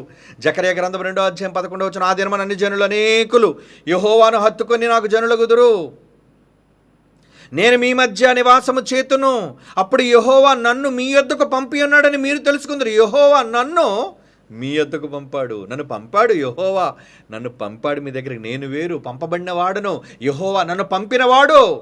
అదే నేను కొత్త నిబంధనలో మాటలు ఇవన్నీ ఛాయారూపకంగా కనబడిన ఫుల్ క్లారిటీ కొత్త నిబంధనలో మనకుంటుంది. బైబిల్లో పాత నిబంధనల నుంచేనండి పరిశుద్ధాత్మ దేవుడి ద్వారా ప్రవక్తల ద్వారా రాయించాడు. నాయన మేము ముగ్గురమయ్యా, ఏమండి, పాత నిబంధన హిబ్రూ భాషలో కదండి రాయబడింది. హిబ్రూలో ఏముంటుంది? లాను అని ఉంటుంది చూడండి. అక్కడ లాను అంటే మేము, మనము, ప్లూరల్ అది. కనుక దేవుని పిల్లలారా, ఏమండి, పాత నిబంధనలో ఎన్ని సందర్భాలు కనబడ్డాయి వాళ్ళకి ముగ్గురుగా ఉన్నారు అనే విషయం. ఇప్పుడు క్రొత్త నిబంధనలు చూద్దాం. యోహాను సువార్త 14:23 ప్రియులారా, యోహాను సువార్త 14:23. యోహాను సువార్త 14:23 ప్రియులారా, ఒకడు నన్ను ప్రేమించిన ఎడల వాడు నా మాట గైకొంటాడు కదా. అదేంటి, నేను మళ్ళీ తండ్రి ఒకటే కదా. అందుకే పాట రాసినట్టు కొత్త పాట. అసలు నేను ఈరోజు అనుకుందండి 2025-26లో రేపు ఓన్లీ 5 పాటలే దించాలనుకున్నాను. పెద్ద టాప్ సింగర్స్తో పాడిస్తున్నాను, లక్షలు ఖర్చు పెట్టి. ఏమండి, ఒక కార్తిక్ కావచ్చు, ఏమంటే ఒక శ్రీరామచంద్ర కావచ్చు, ఏమంటే పాడిన వాళ్ళు, ఒక హరిచరణ్ కావచ్చు, టాప్ సాంగ్స్. మరలా చెప్తున్నాను, బ్యూటిఫుల్ సాంగ్స్. మీరు విని చెప్పండి. నాకు నేను కితాబ్ ఇవ్వడం కాదు. అంటే BOU, మన నాణ్యత, మన సరుకు, మన అవుట్పుట్ ఎలా ఉంటుందంటే 5 పాటలు అనుకున్న వాడిని ఇక తండ్రి కుమారుల గురించి కూడా పాట రాయాలి. ఆల్రెడీ జాన్సన్ గారు ఒక పాట రాశారు, అది ఒక విధానంలో వెళ్ళింది. తండ్రి కుమార పరిశుద్ధాత్మ పాట రాశారు ఆయన. కానీ నేను నా తండ్రి ఒక్కటై ఉన్నాము, నేను నా తండ్రి ఒక్కటి కాము అని ఒక క్రొత్త పాట రాశానండి. అది వీళ్ళ కోసమే, ఎందుకంటే చరిత్రలో ఉండాలి ఆ పాట. తండ్రి కోసం, కుమారుని కోసం, పరిశుద్ధాత్మ కోసం. ఏమండి, ఈ ఆల్బంలో ముగ్గురు స్పష్టంగా కనబడతారండి. ఎందుకు మరి దేవుడు ముందు నుంచి ఈ ముగ్గురు కోసం, తండ్రి కోసం ఎంతో గొప్ప పాట వచ్చింది, పరిశుద్ధాత్మ కోసం ఎప్పుడు లేదో ఒక గొప్ప పాట, స్పెషల్ డెడికేటెడ్ సాంగ్ ఆయన కోసం వచ్చింది. మేము ఒక్కటై లేము, తండ్రి కుమారుడుగా మేము కూడా ఉన్నాము అని చక్కటి పాట, మీరు ఆశ్చర్యపోయే పాట రాశాను. వెయిట్ అండ్ సీ వస్తుంది, ఆ పాట కూడా రెడీ అవుతుంది. కనుక 6 సాంగ్స్ మన ముందుకు రాబోతున్నాయి పిల్లరా. ఎందుకంటే బైబిల్ బేస్ రాయబడిన పాటల వెనక ఆంతర్యం. వేళలాగా మన మొహాలు చూపించుకొని, గిటార్లు చూపించి, ఏమండి నదులు సముద్రాలు చూపించుకునే వాళ్ళం కాదు. మనం సబ్జెక్ట్ చూపించే వాళ్ళం. మన మాట కావచ్చు, మన బొమ్మ కావచ్చు, అన్నిటినీ మన బొమ్మలో చూడండి, మన పాటల్లో చూడండి, సబ్జెక్ట్ ఉంటుంది ఎప్పుడు కూడా. ఎవరన్నా ఒప్పుకున్నా ఒప్పుకోకపోయినా దట్ ఈస్ ట్రూ. ఓకే, ఏంటా సబ్జెక్ట్? ఇదిగోండి బైబిల్లోని సబ్జెక్ట్. యోహాను సువార్త 14:23 యేసుప్రభు వారు అంటున్న మాటలు. ఏంటా మాటలు? ఒకడు నన్ను ప్రేమించిన ఎడల వాడు నా మాట గైకొనును, అప్పుడు నా తండ్రి ఉన్నాడే, నన్ను పంపిన తండ్రి, మై ఫాదర్, నాకు జన్మనిచ్చిన తండ్రి వారిని ప్రేమించును. మేమంటున్నాడేంటి? మేమేంటి? ఒకటే కదా. ముగ్గురుగా కనిపించే ఏకదైవం. తప్పుడు మాట ఇది. ముగ్గురుగా కనిపించే ఒక్క దేవుడు కాదు, ముగ్గురుగా కనిపించే ముగ్గురు దైవాలు. అందులో సుప్రీం తండ్రి, ఆ తర్వాత మరొక దైవం సన్, క్రీస్తు కుమారుడైన దైవం, పరిశుద్ధాత్ముడు, ఆయన కూడా కుమారుడే, ఆయన కూడా కుమారుడైన దైవం. తనతో పాటు వీళ్ళిద్దరిని సమానంగా కూర్చోబెట్టుకున్న ముగ్గురు దైవాలండి వాళ్ళు. అన్ని కాలాలలో ముగ్గురు వేరువేరుగా కనబడుతున్న వాళ్ళండి. కనబడలేదా? రాళ్లతో కొట్టి స్టెఫెన్ చెప్తున్న ముష్కరులు, వీళ్ళకి అర్థం కాదండి. ఈరోజు వీళ్ళు ఎలాగైతే మన పైన రాళ్ళు విసురుతున్నారు, విసురుగారంట, నో ప్రాబ్లం. ఏమండి, మిగతా వాళ్ళు కొంతమంది అండి వాళ్ళ ఛానల్లో ఏమైనా మాట్లాడితే స్ట్రైక్లు వేసేస్తున్నారండి. మన స్ట్రైక్లు వేయలేక మన ఫోటో వాడినందుకు. ఈరోజు ఎంత పెద్ద ఏమండి మనకు ఫాలోయింగ్ ఉండి, మనకు ఒక అఫీషియల్ ఛానల్స్ మనకుండి, బ్రాడ్కాస్టింగ్ ప్రభుత్వం సెంట్రల్ గవర్నమెంట్ నుంచి మనకు అధికారం ఉండి, ఒక్క స్ట్రైక్ అయితే చాలండి ఛానల్ లేచిపోతే. అలాంటి నీచమైన కార్యక్రమాలు చెయ్యం మనం. ఎందుకో తెలుసా? We are always kings. రాజులు లాంటి వాళ్ళు మనం. రాజు ఎప్పుడు రాజులాగా బిహేవ్ చేస్తారు, చీప్గా బిహేవ్ చేయడు. ఏమండి? కానీ వీళ్ళు కొంతమంది ఏం చేసుకుంటే తెలుసా అండి, స్ట్రైక్లు వేసేసి వాళ్ళ ఛానల్ ముయించేస్తున్నారు. మనం అలా చేయం. ఎందుకు తెలుసా చేయట్లేదు? ఎందుకు అలాంటి ఆదేశాలు ఇవ్వలేదో తెలుసా? మేము ఎప్పుడు కూడా ప్రజలు మన కోసం ఎంత చెడ్డగా మాట్లాడుకున్నా ఏం భయపడదు. ఎందుకంటే మనకు ఒక వాక్యం ఉంది. ఏంటది? జనులు మిమ్మల్ని నిందించి అబద్ధముగా చెడ్డ మాటలు. చూడండి, ప్రతి దాంట్లో కామెంట్, చెత్త కామెంటు. ఏమండి? అలాగే వాళ్ళ వీడియోసు, చెత్త వీడియోసు, పనికిరాని తిట్టే వీడియోస్ ఉండనివ్వండి. ఎందుకంటే వాళ్ళు ఎంతగా ప్రజల మధ్య మనల్ని తిడతారో, ఎంతగా మన కోసం వాళ్ళు దూషిస్తారో, మనకు ఒక ఫలం ఉందండి. ఏంటి ఆ ఫలం? జనులు మిమ్మల్ని నిందిస్తున్నారా? దేవదోషం చేస్తున్నారు అని నిందిస్తున్నారా? నిందించి అబద్ధం వాళ్ళు చెప్పే దాంట్లో ముగ్గురుగా కనుపరుచుకునే ఏకదైవం, నిత్యుడైన ఒకే దైవం, ఇంకా ఆయన తప్ప వేరే దైవం లేదు, 1x1 ఇలాంటి తప్పుడు మాటలు చెప్పి అబద్ధాలను చెబుతున్నారే, వాళ్ళ అబద్ధంలో ఉండి మనల్ని అబద్ధికులుగా అనుకోనివ్వండి, పర్వాలేదు.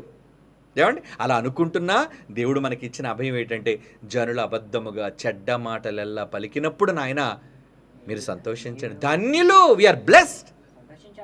కనుక బాధపడిపోతున్నారు ఎవరేమైనా. అందుకే చూడండి, మొదటి నుంచి చాలా హ్యాపీగా ఉంటాం మనం. అసలు దేనికి తొణకం బెణకం. ఎన్ని పెట్టుకోనివ్వండి, ఎన్ని వీడియోలు చేసుకోనివ్వండి. ఏమండి? కానీ మనం ఎవ్వరూ వాళ్ళ ఛానల్ని అబ్స్ట్రక్ట్ చెయ్యం, మనం ఆపం. ఎందుకంటే వాళ్ళు ఎంతగా మన కోసం దుష్ప్రచారం చేస్తే పరలోకంలో దేవుడు మనకి గిఫ్ట్, బహుమతి. నాయన వాడు తిట్టే ప్రతి తిట్టికి, ఏమంటే ఎవడైనా శత్రువు మనకి తిడుతున్నాడు అనుకోండి, అని మీకు అర్థమవడానికి చెప్తున్నాను. వాడు తిట్టినప్పుడల్లా మన అకౌంట్లో లక్ష పడుతుంది అనుకుందాం. అంటే మీకు అలాగంటే అర్థమవుతుంది. ఎవడో మీ పొరుగుంటాడు, ఇరిగింటాడు, తిట్టాడు, మిమ్మల్ని బూత్ మాట తిట్టాడు, లేదంటే అసభ్యకరంగా మాట్లాడు, తిట్టినప్పుడు టింగ్ మన మీ అకౌంట్లో 1 lakh rupees డిపాజిట్ అని వచ్చింది అనుకోండి, మీరు ఏమవుతారు? అరే ఆపద్దురా బాబా ఆపద్దు. ఇంకోసారి తిట్టాడు 2 lakhs, ఇంకోసారి తిట్టాడు 3 lakhs. అప్పుడు మీరేమంటారు? ఒరే తిట్టుకోనివ్వరా, ఆపద్దురా కదా. ఎందుకంటే అకౌంట్లో డబ్బులు జమ చేయబడుతున్నాయి. ఈరోజు మీరు దూషింపబడుతున్నారని బాధపడకుండా పరలోకంలో నిజంగా నేను కోటీశ్వరునండి. ఎస్, నేను ఎంత కోటీశ్వరుని అంటే, ఈరోజు సత్యం కోసం నిలబడి ఈరోజు చేస్తున్న ఎవరైనా సరే వ్యతిరేకించబడితే, దూషిస్తే, ఆ రోజు యేసుప్రభుని కూడా దూషించారు కదా, అపోస్తులు దూషించారు కదా, ఎవరిని విడిచిపెట్టారు చెప్పండి? అందరినీ దూషిస్తారు. ఏమండి? నీచానికి దిగజారిపోయి కూడా దూషిస్తారు. కానీ మనం అలా చెయ్యం. ఎవరి కోసమో మనం తప్పుగా మాట్లాడడం. ఏమండి? ఎవరి వ్యక్తిగతమైన జీవితాల కోసం మనం మాట్లాడడం. బికాస్ మనకుంద స్థాయి. కనుక దేవుడు మనకి ఏమన్నాడండి? ఏమని చెప్పాడు? అబద్ధముగా మీ మీద చెడ్డ మాటలలో పలికినప్పుడు మీరు ధన్యులు, సంతోషించండి, ఆనందించండి, పరలోకమందు ఫలం అధికం పెరిగిపోతుందటండి. కనుక అకౌంట్ పెరగాలంటే మీరు ఏం చేయాలి? ఎన్ని ఛానల్లో మాట్లాడుకుంటే అంత మంచిది, ఫేమస్ అయిపోవడం. వీళ్ళు అనుకుంటారు ఏంటంటే, ప్రజల మధ్య మాట్లాడి మన ఫోటో వేసి ఆడ ఫేమస్ అవుదాం అనుకుంటున్నారు. కానీ ఆ పిచ్చోళ్ళకి అర్థం కాదు ఏంటంటే, మన ఫోటో వేసారంటే మన అకౌంట్లో డబ్బులు పడుతున్నాయి అనమాట. ఏమండి? దేవుడు మనకి జీతాన్ని పెంచుతున్నాడు అనమాట. ఎందుకంటే సత్యం పక్షాన ముగ్గురుగా ఉన్నారని, ఏమండి, ఈ వాదాన్ని ప్రజల మధ్యకి తీసుకుని వెళ్తున్నాం. జనానికి నిజం తెలియాలి కదా, సత్యానికి ప్రకటించడానికి కదా యేసుప్రభు మనల్ని పంపించాడు. మనం ఆయన నమ్ముకున్నాం. ఏమండి? కనుక ఇక్కడ ఏమన్నాడు? ఇప్పుడు చదువుదాం. యోహాను సువార్త 14:23. ఒకడు నన్ను ప్రేమించిన ఎడల వాడు నా మాట గైకొనును, అప్పుడు నా తండ్రి వారిని ప్రేమించును, మేము వాని యొద్దకు వచ్చి వాని యొద్ద నివాసము చేత. మేము వస్తాం. ఏమండి? మేము వస్తాం. మేము వస్తాం. మేము అంటే పదం ఏంటి అక్కడ అర్థం? ప్లూరల్. ఇద్దరు ఉన్నారు, తండ్రి కుమారుడు ఏకకాలంలో వస్తారు. ఏకకాలంలో వస్తారు. ఇంతకీ ఏకకాలంలో ఉన్నారా? ఎందుకు లేరు? అదే ఇందాక మీకు చెప్పాను, స్టెఫెన్ రాళ్ళతో కొడుతున్నప్పుడు ఈ ముష్కర్లందరికీ అర్థం కాక తప్పుడు విధానంతో ఆయన రాళ్ళు రువ్వి చంపాలని రాళ్ళు ఎత్తినప్పుడు ఆకాశాన్ని ఓపెన్ చేశాడు. కమాన్ సీ మై సన్, కంగారు పడక నాయన వీళ్ళు ఏదో అంటున్నారు, ఒక్కసారి చూడు దీన్ని. అంతే, ఆకాశం తెరబడగానే ఏం కనబడదు తెలుసా అండి? చూడండి అక్కడ ఏముంటుంది? అపోస్తుల కార్యాలు 7వ అధ్యాయంలో, అపోస్తుల కార్యాలు 7వ అధ్యాయం 55 చూడండి, 55. అయితే అతడు పరిశుద్ధాత్మతో నిండుకొనిన వాడై ఆకాశం వైపు తేరి చూచి దేవుని మహిమ, యేసు దేవుని కుడిపార్శ్వమున నిలిచియుండుట. ఆ రోజు ఏమన్నాడు? నేను నీ కుమారుడు కదయ్యా, నేడు నేను నిన్ను కన్నాను. దానికోసం చెప్తానండి. ఏమండి, ఇది భవిష్యవాణి చాలా తప్పు మాటలు మాట్లాడుతాను. సబ్జెక్ట్ ఇంకా అయిపోలేదు. ఏమండి, ఈ సబ్జెక్ట్ ఎందుకంటే దీనికోసం నేను మాట్లాడడానికి కారణం ఏంటంటే అండి, ప్రశ్నలన్నీ పిల్లలు మరి దీనికోసం ఏమంటారు ప్రశ్నలు వచ్చే, చాలా ప్రశ్నలు. కనుక ఆ ప్రశ్నలన్నిటికీ కలగలిపిన జవాబు ఇది. అయిపోలేదు కనుక సాటర్డే పూట ఇదవుతుంది, సండే పూట తండ్రికి దేవుడు పుట్టిన కుమారుడా అదవుతుంది. ఎందుకంటే టోటల్ క్లారిటీ ఎప్పుడు ఎవరు చరిత్రలో ఇవ్వలేని విధంగా ఓన్లీ క్రైస్ట్ చర్చ్ BOU వాళ్ళు ఇస్తారు. కనుక గెట్ రెడీ మీరు చూద్దరు కానీ. కనుక ఇక్కడ ఏమంటున్నాడు చూడండి, ఏమనుకుంటున్నారు ఇప్పుడు చదివిన మాటలో? పరిశుద్ధాత్మతో నిండుకున్న వాడై ఆకాశం వైపు తేరు చూచి దేవుని మహిమ, యేసు దేవుని కుడిపార్శ్వమున. ఏంటి, ఒకే కాలంలో ఏకకాలంలో ఆయన దర్శనంలో ఒక్క దేవుడైతే ఒక్కడ కనబడలే కానీ ఇద్దరు ఎందుకు కనబడుతున్నారు చెప్పండి?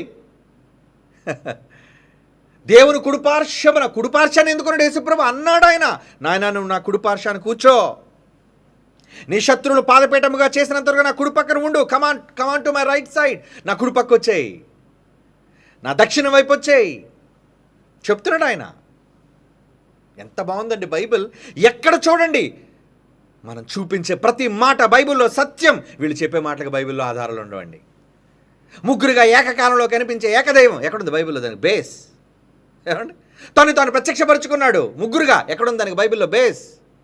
ఒక్కడే దేవుడు, ఇంకెవరు దేవుళ్ళు లేరు. మరి 82 కీర్తన 1:6 ఏంటి? No base, no voiceless. మాటలు ఉండవు, ఇంకా సమాధానం లేదు. నిత్యుడు ఆయన మాత్రమే, మరి మనం కూడా నిత్యులమే. నో వాయిస్, మాటలు ఉండవు ఇంకా. అంటే సత్యాన్ని వీళ్ళు నిరూపించడం చేత కాక, సత్యాన్ని చెబుతున్న బోధకుని మీద బురద జల్లుకోండిరా. ఎంతకాలం జల్లుకుంటారు? అలిసిపోయినంతవరకు జల్లుకోండి, జల్లుకోండి. జల్లి చాలామంది పోయారు కూడాలండి. జల్లిన వాళ్ళు అందరూ చాలామంది పోయారు. బట్ BOU ఉంటుంది, క్రైస్ట్ చర్చ్ ఉంటుంది, సత్యం నిలబడి ఉంటుంది, మర్చిపోకండి, ఉంటుంది. కనుక ఇంత స్పష్టంగా ఏకకాలంలో ఇద్దరు కనబడుతున్నారే. అదే అంటున్నాడు, మేము ఇద్దరం వస్తాం, వాని యొద్ద నివాసం చేస్తాం. యోహాను సువార్త 8వ అధ్యాయం 16వ వచనం. యోహాను సువార్త 8వ అధ్యాయం 16వ వచనం. అందుకే చూడండి, ఈ మాటల గురించి వీళ్ళు మాట్లాడరు. ఈ దొంగలు ఏమండి, ఈ దొంగలు మాట్లాడరు. కొంతమంది అంటారు, ఏమండి వీళ్ళు దొంగలు అనొచ్చా, వీళ్ళు కుక్కలు అని తిట్టొచ్చా? బైబిల్లోనే ఉందరా నాన్న కుక్క అని. ఇంకా యేసుప్రభు నక్క అని కూడా అన్నాడు. అరే ఆ నక్కతో చెప్పాడు, హేరోతో ఆడు నక్కాడు. ఏమండి, పౌలు అన్నారు, కొరుకు పుండు మాకినట్టు వాళ్ళ మాటలు మాగుతూ వాళ్ళు మాటలను ప్రచారం చేస్తున్నారు, ప్రమాదకరమైన వాళ్ళు, జాగ్రత్త, వాళ్ళ కొంచెం హెచ్చరించు. తిమోతి పత్రికలో చెప్పాడు హెచ్చరిక. ఏమండి, కనుక వాంతుకు తిరిగి కుక్కలని, బురదలో దొర్లే పందులని దేవుడు అంటాడు, అనొచ్చు, నో ప్రాబ్లం. కుక్కల తిండికి ఆతురపడ్ను అని ఆ రోజు ఉన్న కాపర్ల కోసం దేవుడు అన్నాడు. ఈరోజు అందరి కాపర్ల కోసం మనం అనట్లేదండి. కొంతమంది యథార్థమైన కాపర్లు ఉన్నారు. ఈ దొంగలు ఏమండి, ముగ్గురుగా ఒప్పుకోకుండా ఒక్క దేవుడు ఏకకాలంలో కనిపించాడనే దొంగలు, వీళ్ళందరూ ఆ జాతికి చెందిన వాళ్ళు. ఏమండి, ఏ జాతో మీకు తెలిసింది, ఇక్కడ చాలా జాతులు ఉన్నాయి. ఏమండి, పంది జాతి ఉంది, కుక్క జాతి ఉంది, నక్క జాతి ఉంది. ఏమండి, ఈ జాతులకు చెందిన వాళ్ళు. కనుక ఎందుకంటే బైబిల్లో ఉన్న ఈ మాటల అర్థాన్ని అయినా వాళ్ళు తెలుసుకోవాలి. అంటే బైబిల్ తప్పు రాయించడా? ఆదిమ హెబ్రూ గ్రీకు భాష నుంచి భాషాంతరం చేయబడిన తెలుగు బైబిల్లోని ఈ అక్షర భావాలు తప్పైతే ఏమనుంది? యోహాను సువార్త 8వ అధ్యాయం 16వ వచనం. కమాన్ రీడ్. నేను ఒక్కడిని అనకండి, నేను ఒక్కడినై ఉండక నేను నన్ను పంపిన తండ్రి కూడా ఉన్నాము. ఏమండి, ఫంక్షన్కి పిలిచినప్పుడు ఏంటంటే మీరు ఒక్కరే వచ్చారేంటండి, మొత్తం కుటుంబం అంతా ఆహ్వానించారు. వచ్చామండి, నేను నా ఫ్యామిలీ కూడా వచ్చాను. బస్సులో ఉన్నారండి, దిగుతున్నారు. ఆహా, ఓకే. నేను ఏమండి, నాతో కూడా తండ్రి, నేను నా తండ్రి కూడా ఉన్నాము, నేను నా తండ్రి ఒక్కటే కాము. అదే అలాగే ప్రారంభమైంది పాట. నేను నా తండ్రి కూడా ఉన్నాము, నేను నా తండ్రి ఒకటే కాము. ఏమండి, భలే ఉంటుందండి, చాలా మెలోడియస్గా కూడా ఉంటుంది ఆ పాట. ఇక్కడ దేవుడు చెప్తాడు, ఈ మాటలే పదండి పాటలుగా రాసాం. వీళ్ళన్నట్టుగా బహుళత్వాలు, ఏకత్వాలు, త్రియేకత్వాలు. అసలు త్రియేక దేవుడు అనే పదమే లేదు బైబిల్లో. మనం చెప్పిన మాటకి ఇన్ని వాళ్ళు అలిసిపోయిన రెఫరెన్స్లు మనం చూపిస్తున్నాం, కానీ వాళ్ళు అనుకున్న దానికి త్రియేక దేవుడు ఒక్క రెఫరెన్స్ బైబిల్లో చూపించలేరు. బహుళత్వాన్ని ఒక రెఫరెన్స్ చూపించలేరు. ఏకకాలంలో కనిపించే ఏమండి ముగ్గురు దైవాలుగా తను ప్రత్యక్షపరచుకున్న ఒక్క దైవం ఎక్కడా బైబిల్లో దీనికి రెఫరెన్స్, నో రెఫరెన్స్. క్రొత్త నిబంధనలో సర్వసత్యం. మరలా చెప్తున్నాను, ఇప్పటివరకు పాత నిబంధనలో ఉన్నవి ఛాయారూపంగా చూచాయిగా కనబడేటట్లుగా ఉన్నా న్యూ టెస్టమెంట్ వచ్చేసరికి స్పష్టంగా చెప్పేశాడు, నాయన యెహోవా అని మీరు ఎవరినైతే అనుకుంటున్నారో కొడుగ్గా నేను ఆయన రొమ్మును అనుకున్న కొడుగ్గా వచ్చి చెబుతున్నాను. He is my father. ఆయన నాకే కాదు మీ అందరికీ తండ్రి. మరి మీరెవరు? నాకు సోదరులు. అది కూడా చెప్పాను కదా, భూమి మీద ఉన్న మీరందరూ యేసుప్రభుకి ఏమవుతారు? సోదరులు. మనమంతా తమ్ముళ్ళం. ఆయనే ఒప్పుకున్నాడు. అది తిరిగి లేచిన తర్వాత ఒప్పుకున్నాడు, బ్రతుకున్నప్పుడు ఒప్పుకున్నాడు. మిక్కిలి అల్పులని ఈ నా సహోదరులను తిరిగి లేచినప్పుడు అన్నాడు. బ్రతుకున్నప్పుడు నా తండ్రి చిత్త చొప్పున చేయు మీరే నా అక్కలు, నా చెల్లెళ్ళు, నా తమ్ముళ్ళు, నా వాళ్ళు అని చెప్పుకున్నాడు. ఇది స్పష్టమైన సర్వసత్యమైన బైబిల్ జ్ఞానం. అది ఉన్నది ఉన్నట్టుగా ప్రకటిస్తున్నామని ఈరోజు అతిశయం మనకి. కళ్ళబొల్లి మాటలు, ఎవడో రాసిన తప్పుడు సిద్ధాంతాలు, దొరల సిద్ధాంతాలు, ఏమండి దొంగల సిద్ధాంతాలు, తప్పుడు పుస్తకాల వాదనలు మనం అడుక్కు తెచ్చుకోవాల్సిన అవసరం మనకు లేదు. మన స్టాండ్ ఓన్లీ బైబిల్. వీళ్ళు అన్నారండి జైశాలి మీ స్టాండ్, సింహగర్జన్ మీ స్టాండ్ అని. అరే జైశాలి గారు ఒప్పుకున్నారా మన బైబిలే మనకి స్టాండ్ అని. వక్రీకరించే వాళ్ళు ఏ విధంగానే వక్రీకరిస్తారు, వక్రీకరించుకోనివ్వండి ఏమండి. But the truth prevails. ఎప్పుడు కూడా సత్యం నిలబడుతుంది, సత్యమే నిలబడుతుంది. మనలో సత్యమే జయతే అన్నారు కదా మన భారతదేశంలో, ఒక మంచి మాట. అలాగా ఎప్పటికైనా సత్యమే గెలుస్తుంది, సత్యమే నిలబడుతుంది. ఎందుకంటే సత్యమును గూర్చి సాక్షి నమ్మకమైన వాడు. వాక్యం మన దగ్గర ఉందండి, ఈ సంపద మన దగ్గర ఉంది. ఆ సంపద ఏమని చెప్పింది? నేను ఒక్కడనై ఉండక నన్ను పంపిన తండ్రి కూడా ఉన్నాం కూడా. అంటే ఈ పదాలు అర్థం కావా? కూడా ఏంటి? ఏమంటే మీతో కూడా మీ ఆవిడ రాలేదండి, వచ్చిందండి. ఏది? నేనే. ఏంటి మీరేనా? మీతో కూడా మీ ఆవిడని తీసుకురమ్మని వచ్చిందండి. ఏది? నేనే. ఏమండి నువ్వా? అదేంటి నువ్వే మీ ఆవిడవా? ఏకదేహం.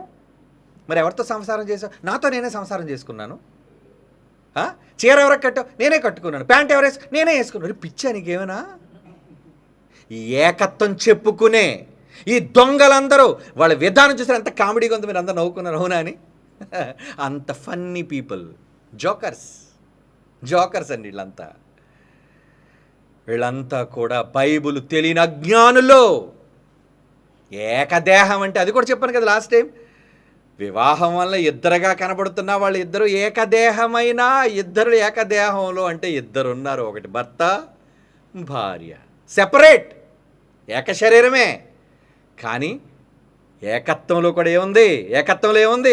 ఏకత్వంలో ఇద్దరున్నారు, భార్య భర్త. వాళ్ళ హెడ్ ఎవరు? అది కూడా చెప్పింది బైబిల్. భర్త, పురుషుడు హెడ్. తండ్రి, కుమార, పరిశుద్ధాత్మ. దైవాలా? దైవాలే. ఎస్, ఒప్పుకుందాం, యాక్సెప్టెడ్. తండ్రి ఎవరు? కొడుకు దైవం కాదు. క్షమించండి, కొడుకు తండ్రి కాడు, పరిశుద్ధాత్ముడు తండ్రి కాడు. ఒక్క తండ్రి. ఎవరైనా? అందరికీ తండ్రి అయిన యెహోవా ఉన్నవాడు.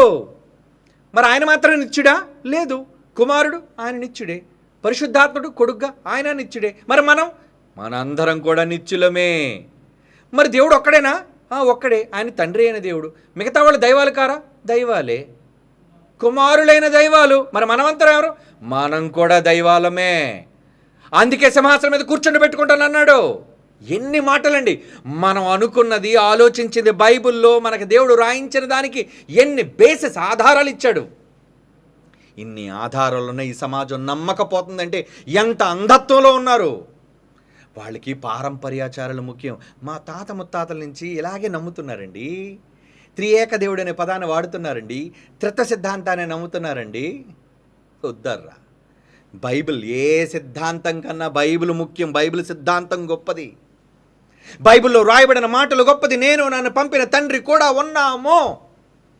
అన్ని కాలాల్లో మేము ఉన్నాము. అది ఆదికాండం 1వ అధ్యాయంలో మనము అన్న అక్కడ మేము ఉన్నాము.